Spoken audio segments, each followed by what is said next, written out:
Lomé au cœur de l'information.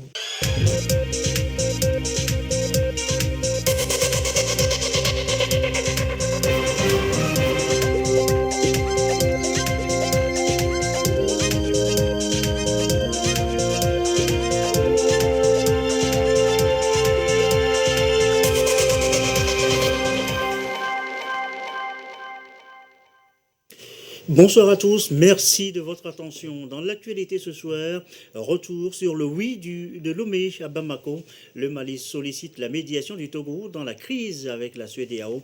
Un émissaire malien a été reçu hier à Lomé. Recherche et innovation, qui fait quoi au Togo?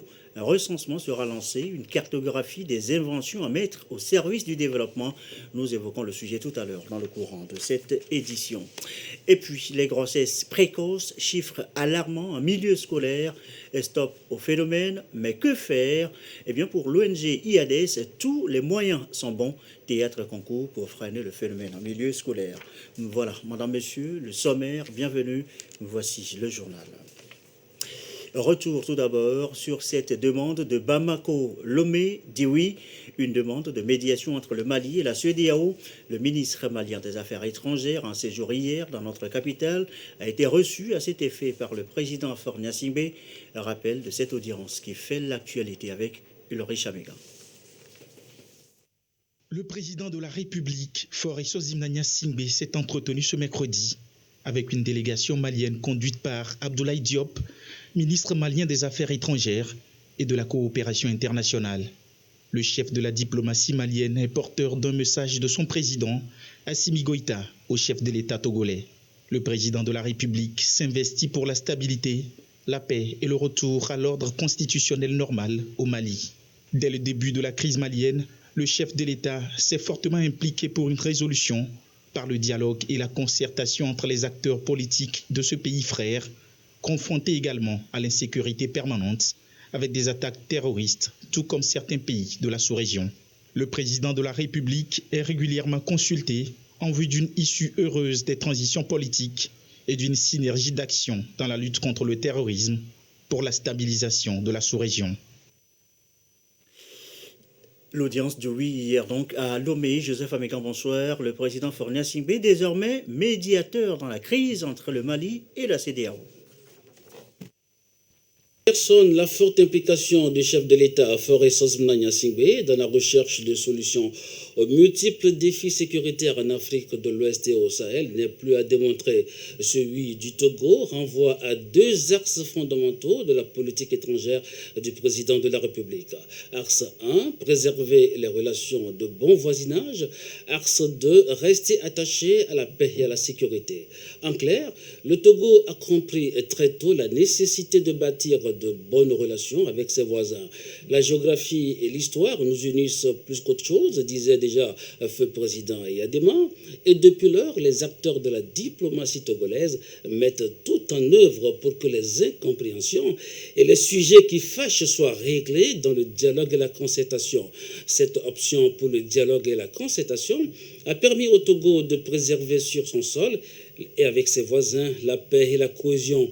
Au fil du temps, le Togo s'est imposé comme un artisan de la paix, non seulement en Afrique de l'Ouest, mais aussi sur l'ensemble du continent africain.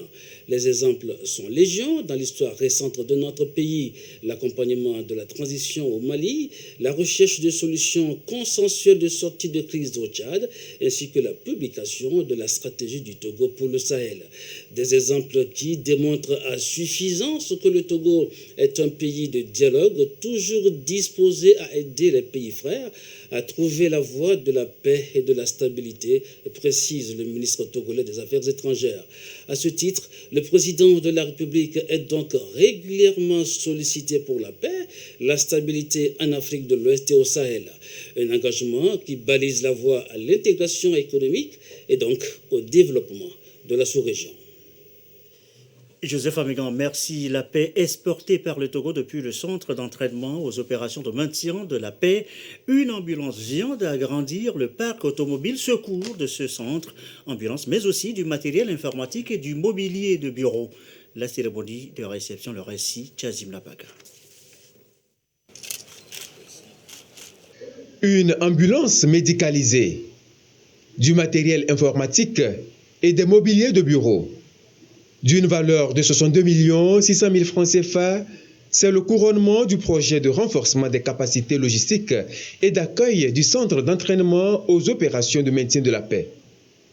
Financé par le gouvernement du Japon, le projet est exécuté par le Programme des Nations Unies pour le développement. Enjeu, accompagner le gouvernement togolais dans ses efforts pour une formation de qualité de ses soldats de la paix. La participation du Togo aux opérations de maintien de la paix des Nations Unies contribue à la paix et à la sécurité en Afrique et ailleurs dans le monde. À ce titre, le Centre d'entraînement aux opérations de maintien de la paix, CEMP, joue un rôle essentiel dans la transmission des modules de formation de base au personnel militaire. C'est dans ce contexte que le projet de renforcement des capacités du CEMP a été initié. Outre cet appui, le projet a permis de former 200 éléments des troupes en pré-déploiement, dont 25% de femmes, sur la gestion démocratique de contrôle des foules. 50 formateurs, dont 20% de femmes, ont été familiarisés avec les concepts de protection des civils des Nations Unies, du genre et des droits humains dans le cadre des opérations de maintien de la paix. À cet effet, une rencontre régionale de partage d'expériences Togo-Sénégal-Bénin a été également initiée. Un bus de 70 places est prévu. Autant d'actions appréciées et saluées par la hiérarchie militaire. Cette coopération reste la clé du succès face aux défis du terrorisme actuel. Je réitère notre engagement à faire bon usage au service de la paix dans le monde. Je rends un vibrant hommage à son Excellence, M. Faure Sozimna Gnassingbé, président de la République togolaise, chef des armées, et à son gouvernement pour les efforts en faveur de l'équipement de nos forces. Créé en 2008, le Centre d'entraînement aux opérations de maintien de la paix a pour mission de préparer les contingents togolais avant leur déploiement dans les opérations de maintien de la paix.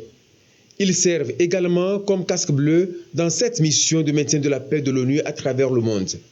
Le Centre d'entraînement aux opérations de maintien de la paix ambitionne de devenir un centre d'excellence sous-régional. Autre sujet évoqué ce soir, recherche et innovation, je vous l'annonçais en titre tout à l'heure. Qui fait quoi au Togo?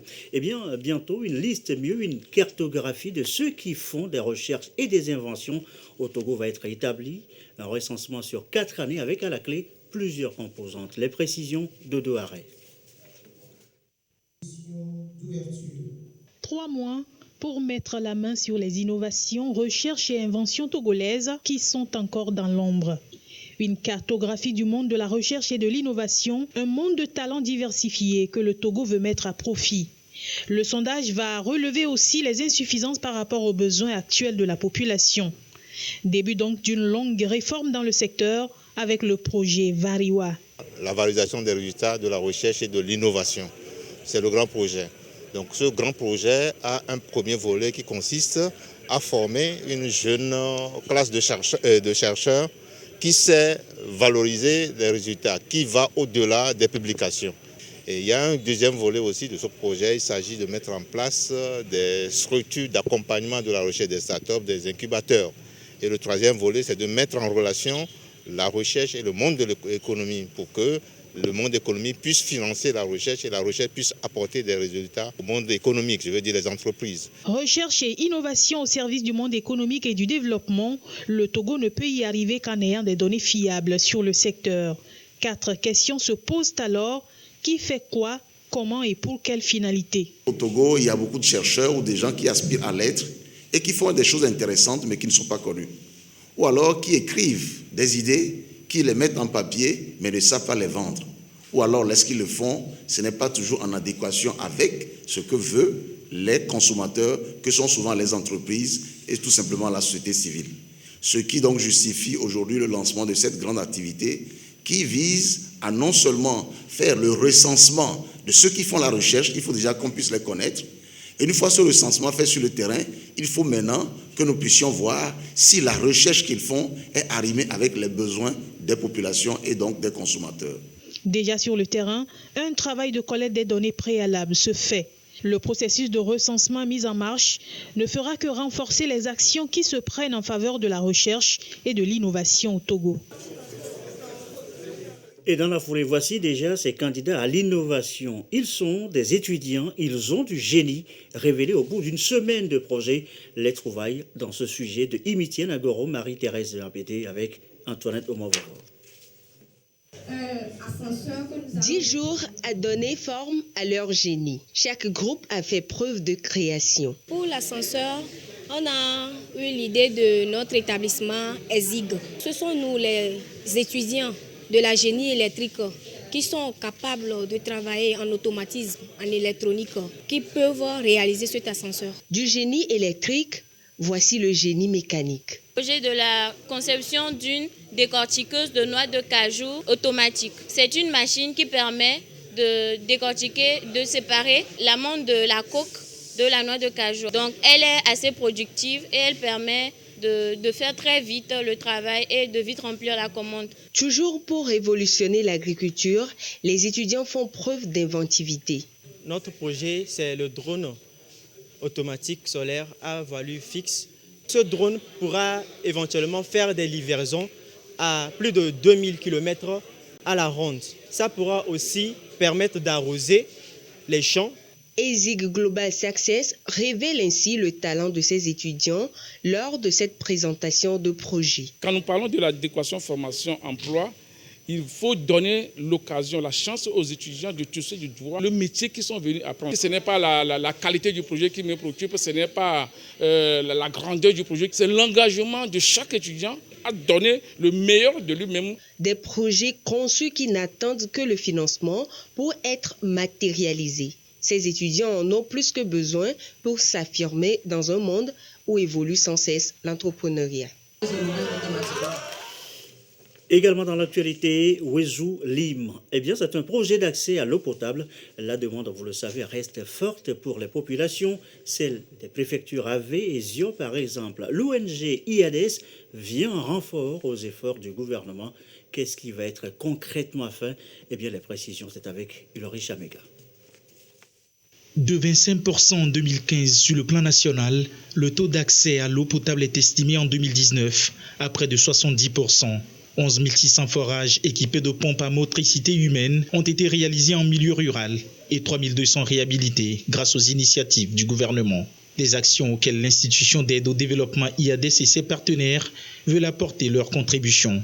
Et c'est à travers le projet Wezu-Lem, objet d'échange avec les différents acteurs de développement de la préfecture de l'AV et du ZIO. Nous espérons que chaque acteur communautaire, les comités de développement villageois, les chefs de village, les groupes de femmes, s'approprient le projet et entretiennent les forages, puissent avoir une compétence de gestion des forages afin que les forages plus tard qui auront des problèmes, on ait un retour afin qu'on puisse apporter de la maintenance et que les forages réhabilités soient durables. CO2 Balance est engagé à implanter des projets en travaillant avec les communautés vulnérables pour apporter des changements en eau de qualité de façon durable avec des formations en hygiène et assainissement. Wezu-Lem ou encore l'eau c'est la vie. Le projet veut contribuer à atteindre les 95% d'accès des populations à l'eau potable d'ici à 2025, tel défini par les pouvoirs publics. Le projet consiste à réhabiliter près de 500 forages sur toute l'étendue du territoire togolais. Nous espérons à travers ce projet permettre à 3200 ménages ruraux sur toute l'étendue du territoire d'avoir accès à de l'eau potable de qualité. Des années déjà que l'ONG IADES s'affirme dans le mieux-être des communautés rurales. Entrepreneuriat agricole, autonomisation de la femme, accès aux soins de santé, d'autres domaines d'intervention de l'organisation. Il est 20h16, arrêt, moment sur le tableau Covid du jour. La situation de la pandémie au nouveau coronavirus au Togo se présente comme suit ce jeudi 5 mai 2022. Le nombre de cas confirmés est de 37 000 avec 4 nouveaux cas depuis hier. Le nombre de personnes guéries est de 36 707. 2 nouveaux guéris depuis hier.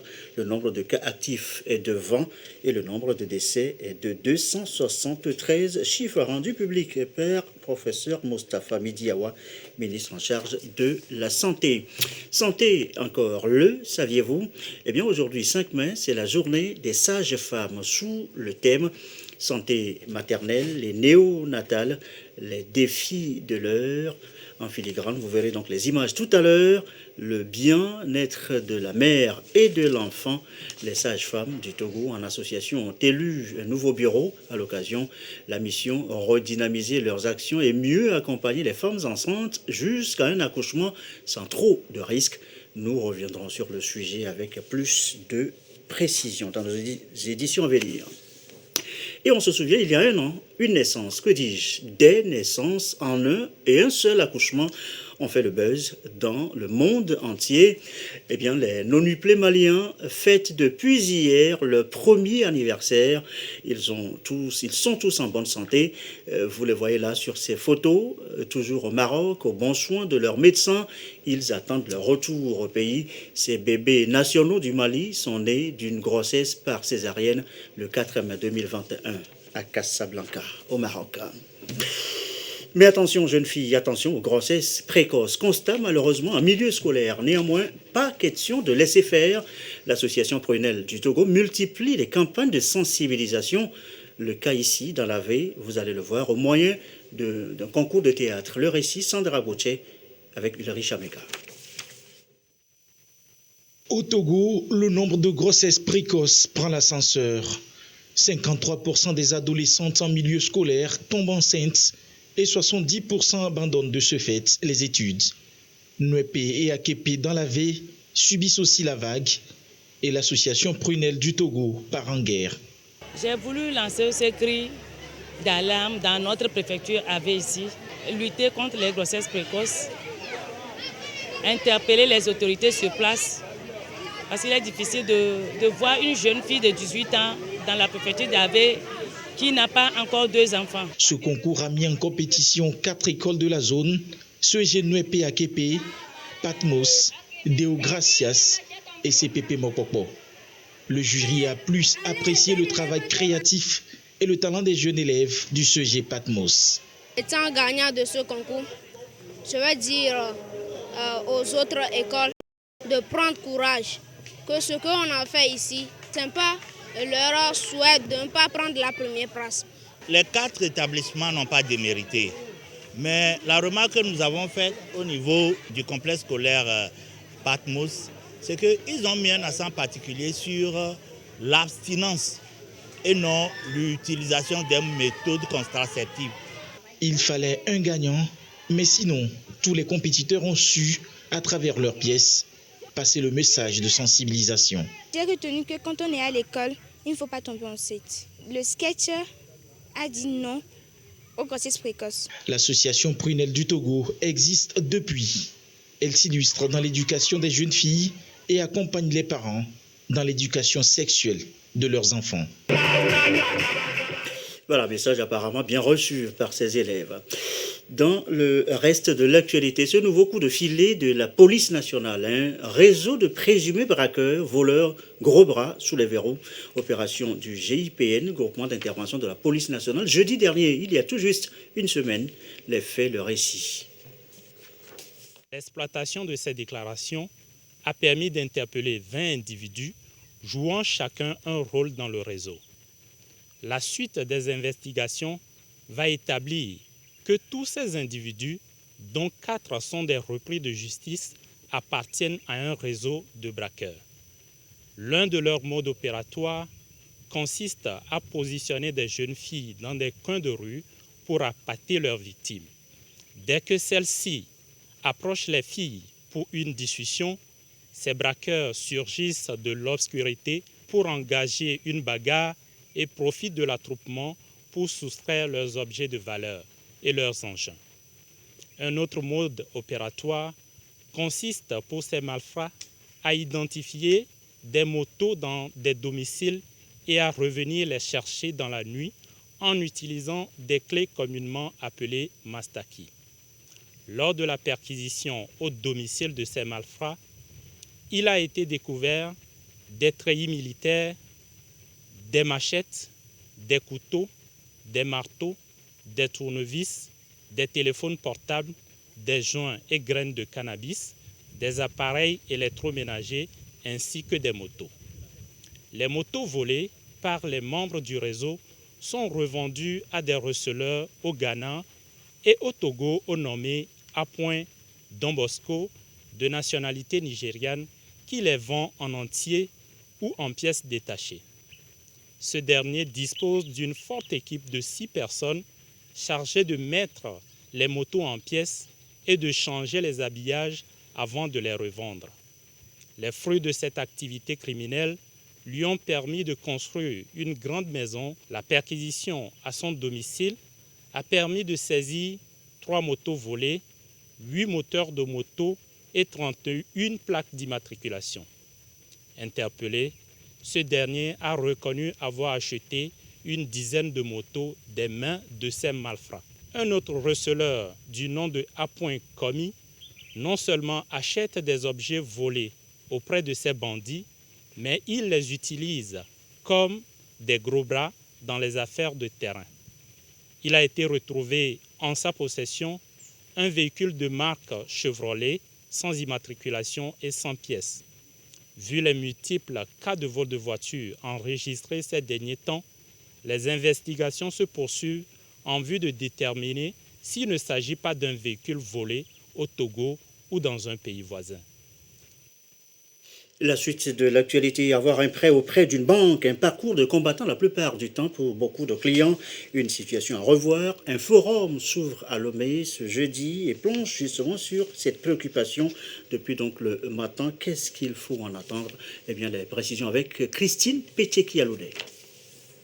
Contracter un prêt auprès d'une banque, ce n'est pas toujours facile pour tout le monde. Aujourd'hui, les clients ont un intermédiaire, Afrique Créance. Ses missions, faciliter les relations entre les clients et les banques. Nous, on va vous aider à structurer votre projet et puis vous aider à accéder au financement. Et après, vous accompagner également dans l'utilisation des fonds parce que la problématique, c'est que quand la banque prête de l'argent, il faut qu'elle soit remboursée. Donc nous, aujourd'hui, on va vous aider. Et l'avantage que nous avons au niveau d'Afrique Créance, comme on est partenaire de la plupart des banques, ça veut dire qu'au même endroit, vous avez la possibilité de pouvoir bénéficier au moins d'un concours, au moins d'une banque qui va vous accompagner. De nos jours, plus aucun service ne peut se faire à la banque sans le numérique. À ce forum de Lomé, l'accent est donc mis sur la technologie et l'innovation. L'intermédiation, ça touche la banque, ça touche les institutions financières, les microfinances, mais également le numérique, la digitalisation aujourd'hui, puis l'innovation sous toutes ses formes. Ce n'est pas simplement l'innovation technologique, mais l'innovation des produits et services, des produits adaptés aux populations. Quand on parle par exemple du financement des PME, PMI, donc il y a des produits qui doivent être adaptés au financement. À l'agenda d'Afrique Créance, il est question aussi de mieux financer les PME, PMI. Pour ce faire, le premier guichet unique régional et un fonds d'impulsion des entreprises est attendu pour soutenir les efforts des États. Un projet qui pourra donner plus d'opportunités au monde de l'entrepreneuriat.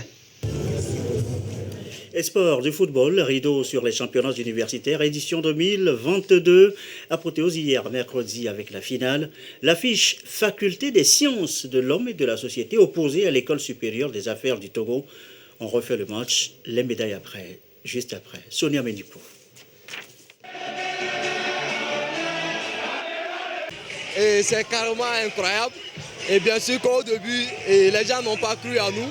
La surprise.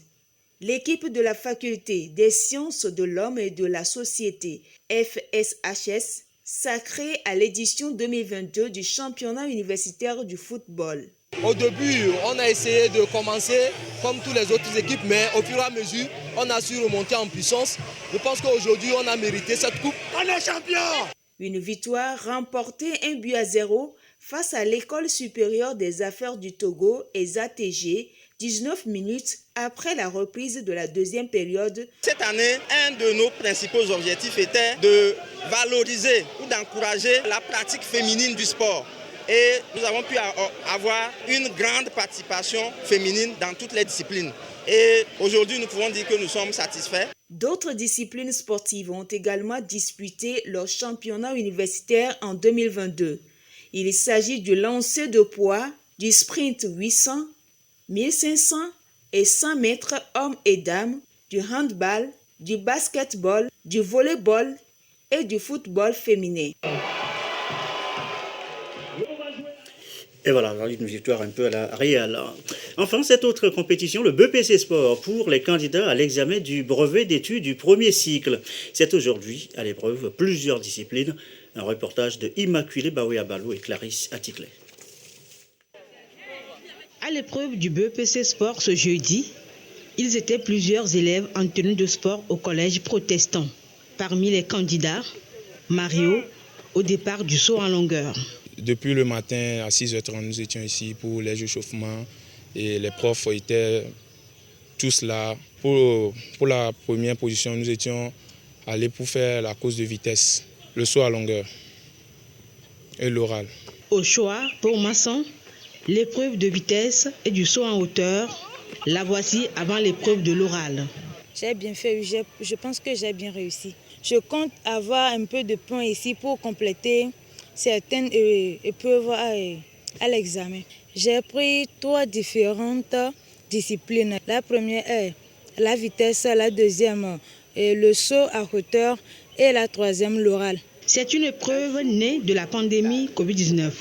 En plus de 2 disciplines au choix, tous les candidats sont soumis à une dernière épreuve. Épreuve orale obligatoire pour tous les candidats. Depuis l'arrivée de la pandémie, on avait dû stopper les activités physiques sportives parce que les activités physiques sportives étaient une voie de contamination rapide. Donc après ce temps de latence, les autorités responsables de l'EPS ont réfléchi et ils ont dû réduire certaines disciplines. Donc du coup, c'est ça qui fait naître l'oral pour compléter la course de vitesse, le saut en hauteur et le saut en longueur. D'après les statistiques, il y a plus de candidats à cet examen du BPC. Un taux en hausse de 10% est avancé. Les candidats, tous motivés, qui seront aux épreuves écrites du BPC à partir du 7 juin prochain. Allez, on va refermer ce journal sur ce communiqué du ministère de la Sécurité et de la Protection civile. Depuis le début du mois d'avril 2022, les pluies abondantes sont enregistrées sur toute l'étendue du territoire national. Les prévisions hydrométéorologiques pour la période avril-mai-juin 2022 indiquent des pluies abondantes par endroits et des risques d'engorgement des nappes, de débordement des bassins et rétention naturelle et aménagée qui pourraient occasionner des inondations. Le ministre de la Sécurité et de la Protection civile invite tous les acteurs impliqués dans la gestion des catastrophes à une surveillance permanente en vue de prévenir et d'alerter les populations exposées. Il exhorte par conséquent l'ensemble de la population, notamment celle des milieux à risque d'inondation, à ne pas céder à la panique. Il en appelle au sens de responsabilité des uns et des autres et à redoubler de vigilance pour éviter au mieux ces éventuelles situations d'urgence, communiqué signé du ministre général de brigade Damran Yak. Et ceci referme ce journal du soir. Merci à vous qui nous suivez ce soir, notamment dans l'AV, dans le Zio et à Bamako, au Mali. Et comme d'habitude, toujours fidèlement. Très belle soirée à vous.